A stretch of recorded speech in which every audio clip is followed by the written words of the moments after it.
And with operations of functions, typically we take two different functions and then I have you do all kinds of operations with them. So usually we take two and then I have you add them, subtract them, multiply, and divide them. And then sometimes I throw in compose with those, but we haven't talked about compose. So with these first few examples, we're just going to rely on the main four operations that we've done since we started math.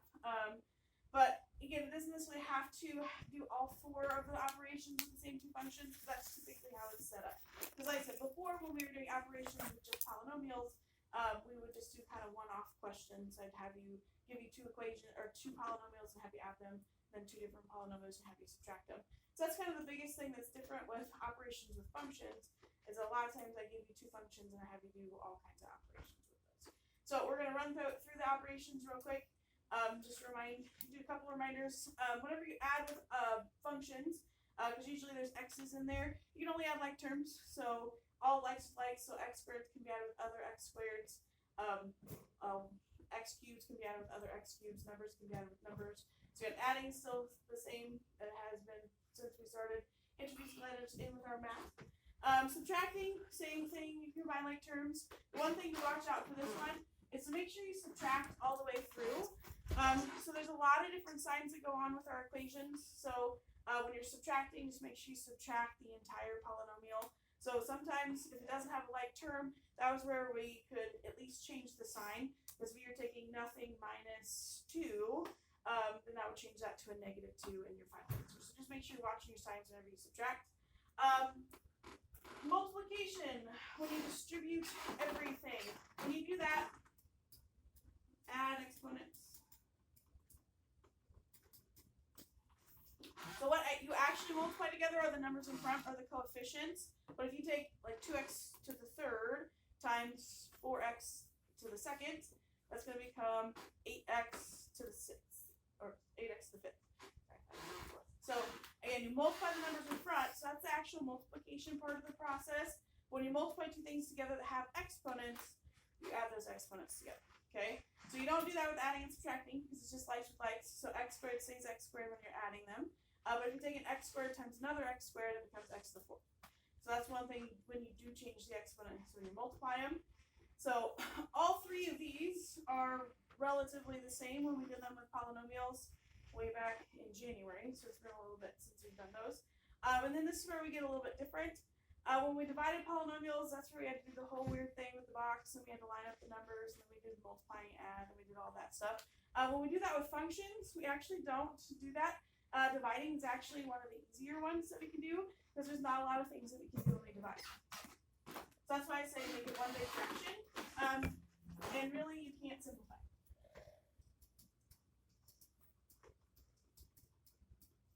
Okay, so typically when we divide with functions, we just put one over the other, and there's no real way to simplify, because you can't cross stuff out from the top and the bottom, because what that's trying to do is divide those. Whenever you have one function over the other, that division bar in order of operations creates those as groups. Okay, so you can't do anything to simplify the top and the bottom without actually doing stuff on the top and doing stuff on the bottom.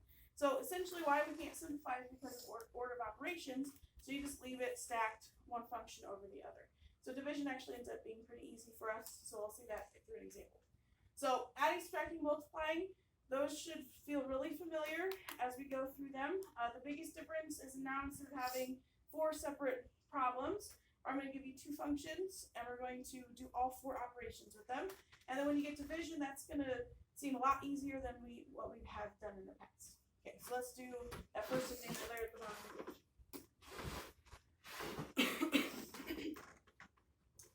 So the other big thing to get used to with functions is they like to keep everything in function notation. So you are never going to see the word add, subtract, multiply, and divide. What they like to do is they, and I continue with this notation, is they like to ask you to add, subtract, multiply, and divide them using that function notation. So for our original 2 functions, we have f of x equals 3x squared plus 7x. And our second function is g of x equals 2x squared minus 3. And then here with my a, b, c, and d, this is how you're going to be asked to add, subtract, multiply, and divide. So what you'll see is the 2 functions, And order sometimes matters, especially when you're doing the subtraction. So just make sure you subtract and add in the correct order. So this one's asking us to take F and we're going to add G. And then usually, and sometimes I don't actually type this part, but they like to keep everything in function notation. So function notation is typically a letter and then this parentheses with an X thing, which is the F of X. So it's kind of telling you which variable we're using. So usually with the notation, you're going to see this part. That's nothing extra that you have to do. It's just part of the notation. And even sometimes you'll see this in parentheses as well. So whenever you see that F plus G of X, that's just asking you to add. So that little X that's in the parentheses, you're not having to do anything with it. It's just part of the notation. So to add them, we're going to take the function 3x squared plus 7x, and we're going to add that with our g function, which is 2x squared minus 3. Now, sometimes I like to put them in parentheses to show that, okay, that was the first function, and that was the second, so you can see a little bit of separation from the original two functions. You don't necessarily have to do that. But I like to do that sometimes so you can see that, okay, the 3x squared plus 7x was part of the f function, and the 2x squared minus 3 was part of the g function. And now in between it, you can see what I'm asking you to do. So we're going to add them together. So we're going to add like terms. So what like terms do we have? X squared. X squared. Yep. So we can add those two together. Because we have 2x squared and 3x squared. So we're just adding them together. So we have 5 of them. Is there any other like terms? No. No. So the 7x and the 3 are not going to change. And we do still like to write them in order. So 5x squared will come first, then the 7x, then the 3. So that is the new function you get when you take the original two functions and add them together. So like I said, hopefully that seems familiar. It's pretty much the same what we did before. It's just different notation. Okay. So I'm going to use those same two functions.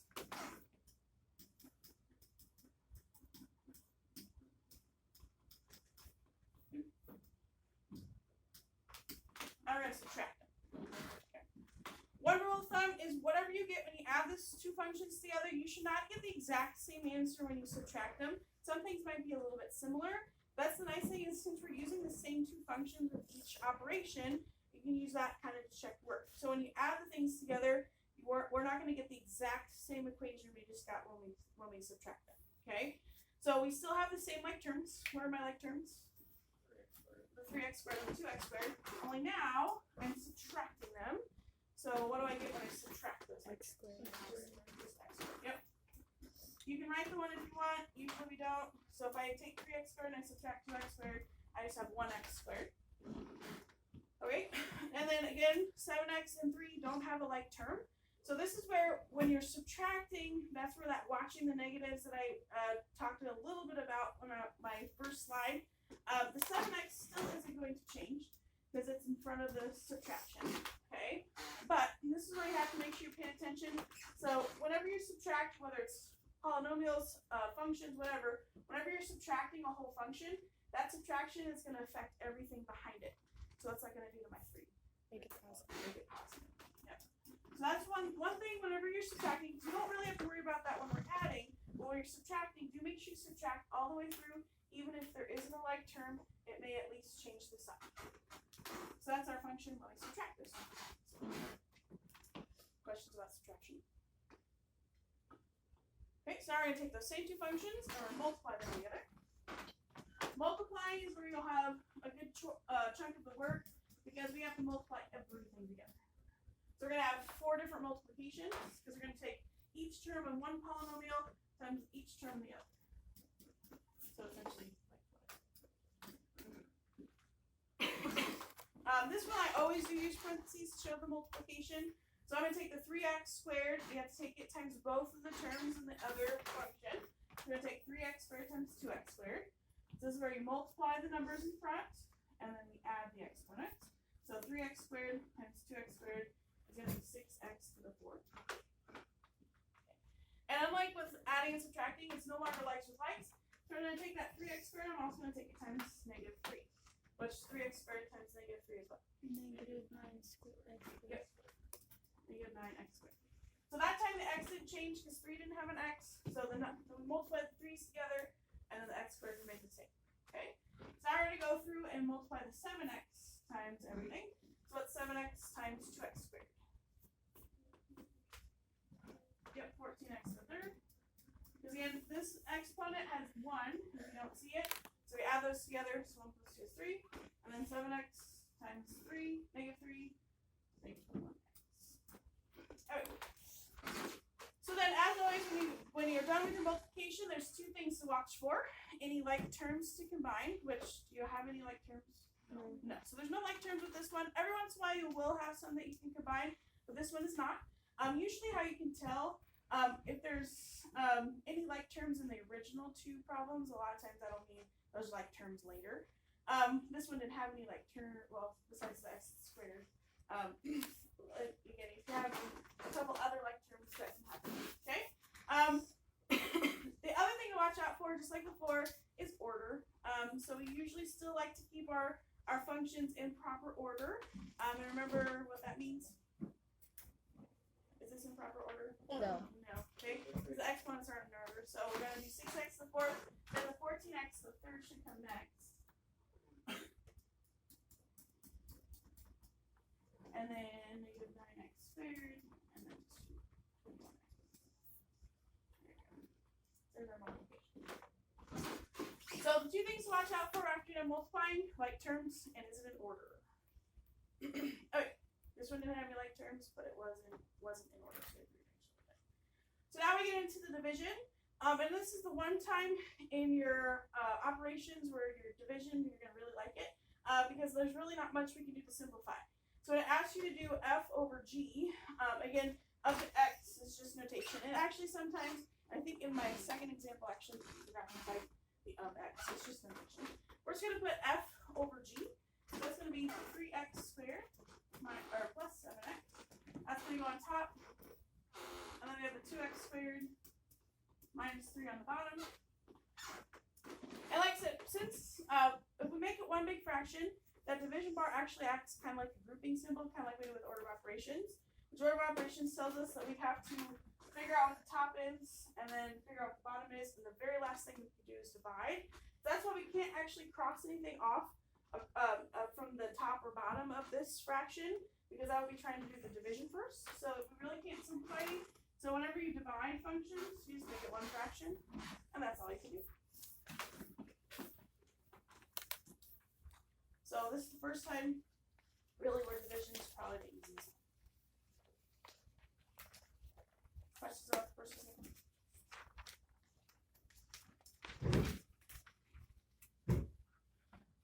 So we're gonna do another example. Again, we're gonna take the same two functions, and we're gonna add, subtract, multiply, and divide them, and then we'll talk about the new operation.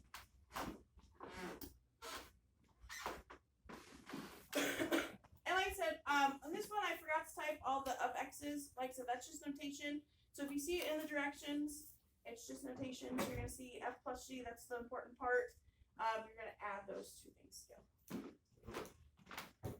So for the first one, we're gonna take 3x squared minus 2x plus 1, and we're gonna add that with the x minus 4. Do we have any like terms? Yeah. Yeah, we have a couple like terms this time. So we have our x's, we'll add those together. Then we have our numbers, we can add those together. But what I'm going to start off writing, so I don't have to rewrite it later, I'm going to put the 3x squared first, because that should come in order. There wasn't anything like it. So now we're going to add our x's together. So we have negative 2x and we're adding x. How many x's do we have? Negative x. Negative x, yep. And then we have 1 and we're adding negative 4. Negative 3.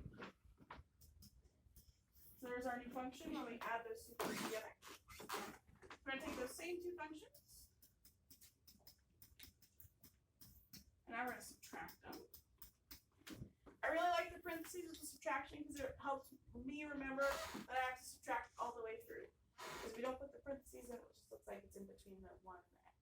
Okay? So we still have the same like terms. 3x squared is not going to change because, again, it's in front of the negative. So we're still going to subtract the same like term. Only now instead of adding, we're subtracting. So if I take negative 2x and I subtract an x from it now, well, how many x's do I have? Negative 3x. And then if I have 1 and I'm subtracting a negative 4 from it, What's that? Positive five. Positive 5. Yeah, because we're subtracting a negative, so that negative's going to carry through. So that's where you have to watch your negatives when you're subtracting. So 1 minus a negative 4, that's subtracting a negative will actually turn it to addition. So we have 5. And again, like I said, a good rule of thumb, if you look at your addition function and your subtraction function, they should not be the exact same. Because if they're the exact same, then you probably subtracted something wrong, okay? Especially the ones that are like terms. So for things that have like terms, you should not get the same thing when you add them as when you subtract them. So both of our x's and our numbers are different. So we did good. Okay. So then C, this one's going to take a little bit of work. Because we're going to take a function that has 3 terms times a function that has 2. So we're going to have to multiply all of those together. So that's going to be 6 multiplications for us. We're going to take 3x squared times x and 4, take negative 2x times x and negative 4, and 1 times x and negative 4.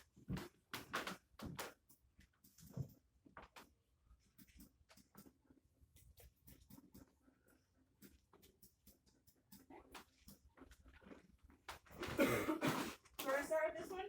If I take 3x squared times x, what is that? 3x to the third. Yep, 3x to the third, we're adding those exponents. So whenever you take an x times an x, exponent should increase. 3x squared times a negative 4. Yep, negative 12x squared. So we have 3x times both of them. Now I'm going to move on to the negative 2x. I'm going to take that times both of them. Negative 2x times x. Negative 2x squared. Yep, negative 2x squared. Because again, we're adding exponents. So each time x has an exponent of 1, so 1 plus 1 is 2. So we take negative 2x times a negative 4. Plus 8x. And then we'll go through and multiply by 1, which is always fine. Because 1 times x is just x. And 1 times negative 4 is negative 4.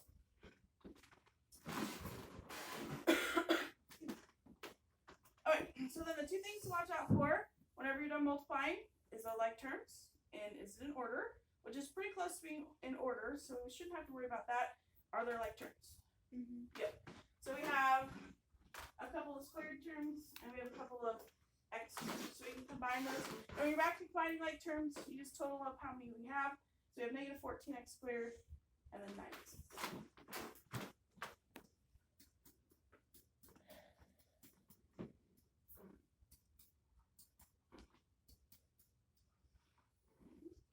There's our multiplication. And then division, we just put f over g. So we're going to take 3x squared minus 2x plus 1.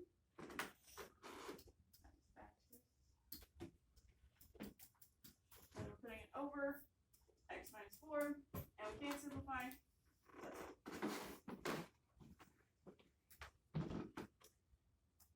Questions on that?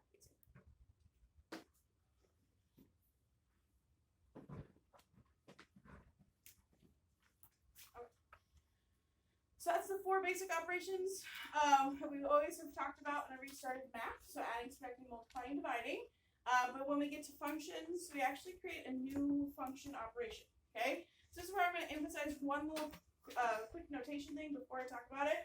So notice with all of these, you have the 2 letters and then you have the operation between it. That's add, that's subtract. When you're doing multiply, you'll always use some sort of dot. Sometimes a dot might be a little bit bigger than this. And then fraction for the division. Why I'm going to go back to the multiplication is because the new operation has its new symbol and it looks pretty close to the multiplication. So you have to make sure you don't get those 2 things confused. So if it's a filled in dot, that is a multiplication. If it is an open circle, so it looks like fog basically, that's asking you to compose, which is a new operation that we're going to talk about now. I'm just going to cover up these.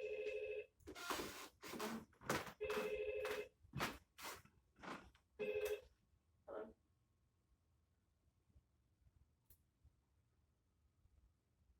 No.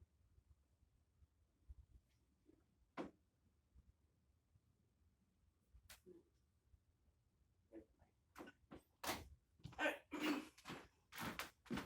So, whenever you're asked to compose or have composition of 2 functions, it's a new operation, but it's not a necessarily new process. It's just a way for us to ask to substitute. So there's 2 ways you can see it written. Okay. You can see it kind of as a nestled group like this, where you can see that G is inside of the F function. So what that's asking you to do is substitute one function into the other. And a lot of times we're asked to do it both ways. So it'll be G into F or F into G. But as normal with math, sometimes they like to make their own symbol. So, and a lot of times what I use, instead of kind of this nestled group look where it's F of G and G of F, I like to use its symbol, which is an open circle. Okay? And yes, it looks like fog or golf. That's not really So whenever you see this, what it's asking you to do is substitute one function into the other. So you're going to take the second function into the first. So you're going to take G and you're going to substitute it into the x's of F. So it's a process we've done before when we solve systems where we're replacing x's with a whole nother function instead of just a number. But again, whenever you see F of G, you're going to take G and put it into F. Whenever you see G of F, you're going to put F and put it into G. Okay? So let's do an example so we can see that a little bit more clearly.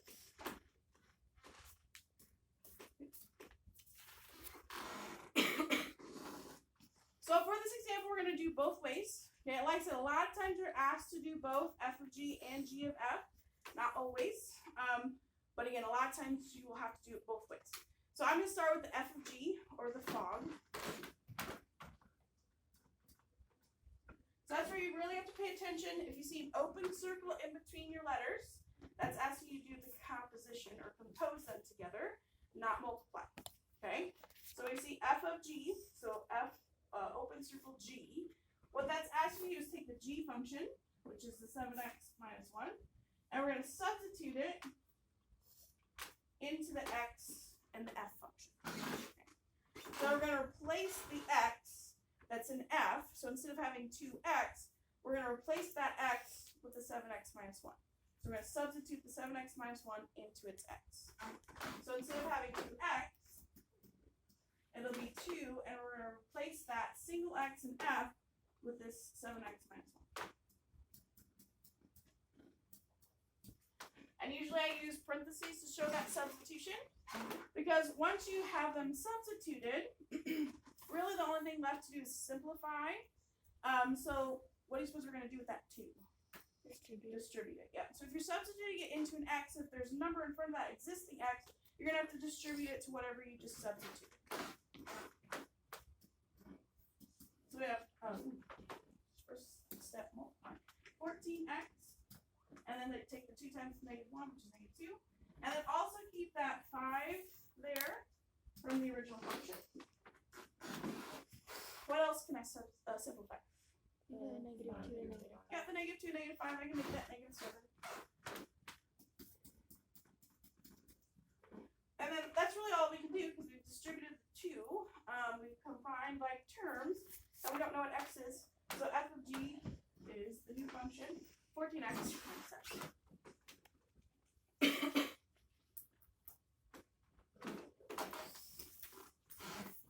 So now we're going to do the opposite way. So I'm going to switch colors. That way I can leave my arrows. So now if you see G of F, what you have to remember with that one is it's always second into first. So when you see F of G, you put G into F. You see F of, or G of F, you're going to take F, and we're going to replace the X in G.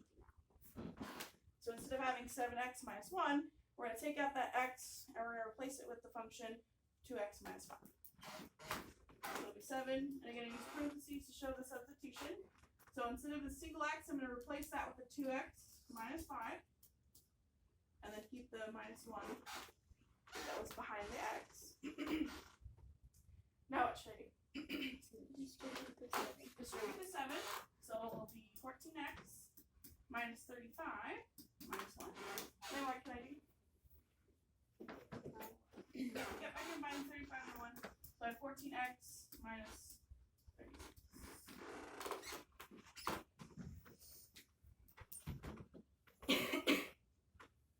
Questions about that first example? I do have a second example because sometimes there's more than just one x in the problem. And so if there's multiple x's, you have to substitute in wherever the x is. So this one, each function only had the one x, so I only have to substitute it into one x per function. But in the next one, if you look, g has two different x's, so I have to put it in for both when I do g of f. So again, that's a couple things. And then also if x is squared, there's a different thing we have to remember when we simplify.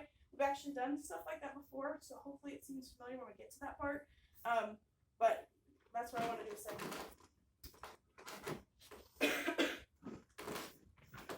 So we're going to do both. We're going to start with f of g.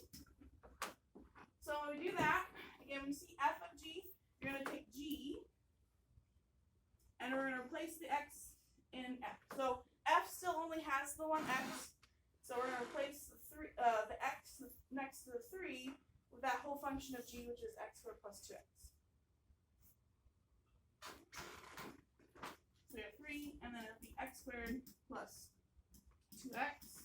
So we're replacing that x with this whole function, and then we'll have to keep the one behind it. So what are we going to do with that 3?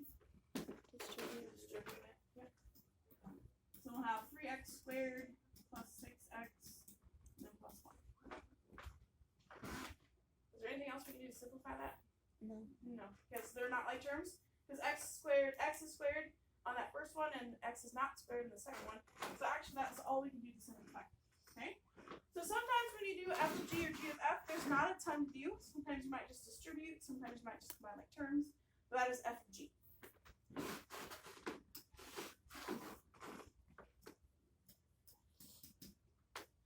So now we're going to do the other way. And like I said, this is where it gets a little bit different. Okay. G has two different x's. And so when you're substituting into g, you actually have to replace both x's with the function of f. Okay? So we're going to take that 3x plus 1, and we're going to replace that x. We're going to keep the squared, but we're going to replace the x with the 3x plus 1. And then we're also going to distribute or substitute it into the x that's with the 2. So if there's multiple x's, you have to put it in for all of those x's that you see. So we're still going to keep the square, but instead of just x squared, it's going to be 3x plus 1. That whole thing squared. And then we're going to replace the x's with 2 as well. So instead of 2x, it'll be 2 times that 3x plus 1. Does that make sense so far? So this is the other thing that we have to remember when we're simplifying. Whenever you have something set to an exponent, okay, can I just distribute that exponent? Okay, because remember, exponents isn't the same as just having a number in front. Because this 2 I'm going to distribute. I can do that same thing I did with the 3. But if you have something squared, remember what the exponent is telling you to do is take that times itself. Okay, so to simplify that, where we have 3x plus 1 squared, we're going to have to FOIL that. Okay, and like I said, we did that a little bit when we did polynomials. So whenever you see this situation, where you have multiple things squared, again, that means there's 2 of them, and we're going to have to multiply them together, so we're going to have to FOIL that all together. So we'll take the 3x times the 3x, which will be 9x squared. Take the 3x times the 1, which will be 3x. 1 times 3x, which is 3x, and then 1 times 1, which is 1. So whenever you have something squared, you can't just distribute the square like you can a regular number. That's telling you that there's 2 of those things, so you'll have to FOIL that. Now, we'll have to combine like terms. What I like to do, so I don't forget that there's other parts of the equation, is before I combine my like terms here and make that 6x, I'm going to go ahead and finish just distributing this last part. Is that okay? So I'm going to distribute the 2 here. And so then behind the 1, I'll just put my 6x and my 2. So that way I have all of my terms of my new equation. So that way you don't, because a lot of times what happens is if you have to FOIL kind of in the middle, you do that and you circle that as your answer, but there's other parts of the problem, so you can't forget to also include those parts. So I usually just do it all the multiplying that I need, and at the very end combine that terms. So we'll still just have the 9x squared, but there's 3x's, 3x, and 6x. So that's 3, 6, and 12. And then I have my 1 and my 2. There's f of g and g of f. So there's a little exit ticket. I have a worksheet too.